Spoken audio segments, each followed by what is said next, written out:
Hey, it's Lauren from Holy Beautiful, and today we are going to be talking about the BaByliss BamBino hair dryer, this cute little travel hair dryer. So if you're interested, stick around. So I will just say, when I was a professional behind the chair, I had the full-size BaByliss Pro blow dryer with like the Italian engine. It was a real sexy blow dryer, and it was fantastic.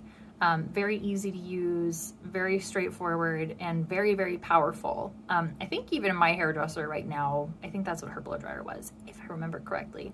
BaByliss makes some really, really like just high power tools. So when I saw that they make like a little teeny tiny blow dryer, I was very curious, like, how powerful is this little thing? So most average blow dryers are 1875 watts. This one is 1000. So it's a lot lower powered in that regard. But what I will tell you is that when I blow dried my hair, I timed it, and it took me about 12 minutes to fully dry my hair. And my regular blow dryer takes about 11 minutes. So it really was not like short on the power behind this little thing, even though it seems like it would be. It did a really fantastic job of drying my hair pretty quickly and without a ton of frizz.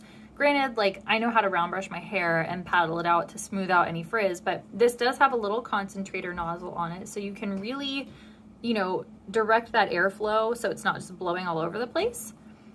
This does not come with a diffuser attachment, so if you have curls or waves and you're looking for a travel dryer that has a diffuser, this is not going to come with that.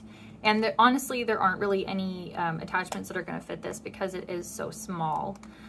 So that might be a drawback for you. For me, I really don't care when I'm traveling. I just want something that is going to get my hair dry without being super, super fuzzy. Now let's also talk about this. So it has two settings. You've got high and low. This does not have a cool shot button, which was kind of a drawback for me. That is something that I actually use a lot on my regular blow dryer. I think that it's really great for adding a lot of smoothness and shine and setting your style into place. I also kind of just like it to cool down after getting really hot blow drying. So that was kind of a drawback for me, but that's not like a deal breaker. So let's talk about the specs of this. I said it was 1000 watts. It is, I'm so close to my camera, you would think this is so much bigger than it actually is. It's only about 5 inches long without the concentrator nozzle on it. So it's not going to take up a ton of room in your bag. And it's about 6 inches this way. It does not have a folding handle, which kind of surprised me, I'll be honest. Like, when you think travel dryers, you think something that's gonna have a folding handle to take up less room in your bag. This doesn't have that. But what I will say is, like, this handle is relatively thin. So I feel like even if you tuck it into your bag and you've got it in with clothes and stuff, it's not taking up a ton of space in your bag, if that makes sense.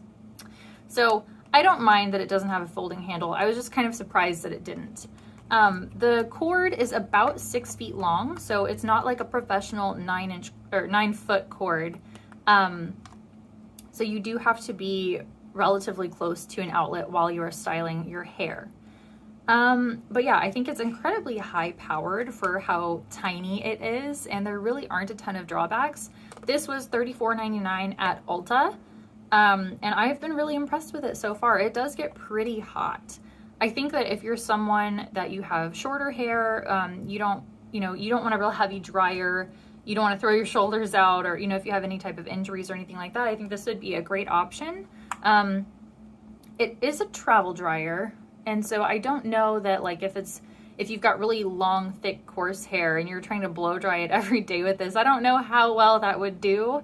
My hair is kind of on the finer side, and I have a little bit of wave and frizz to my hair when I'm blow drying, but it does a great job on my hair. And, I'm not going to be using this all the time, so I expect it to last for a pretty long time.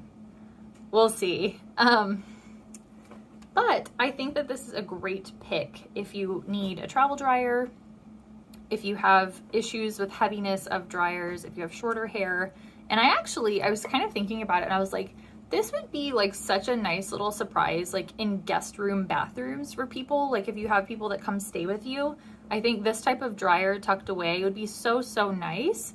It's nicer than like a Revlon or a Conair, and you're gonna spend the same amount of money and have a much higher power blow dryer. This is not super loud. It is a blow dryer, it's not going to be silent, but it's not deafening.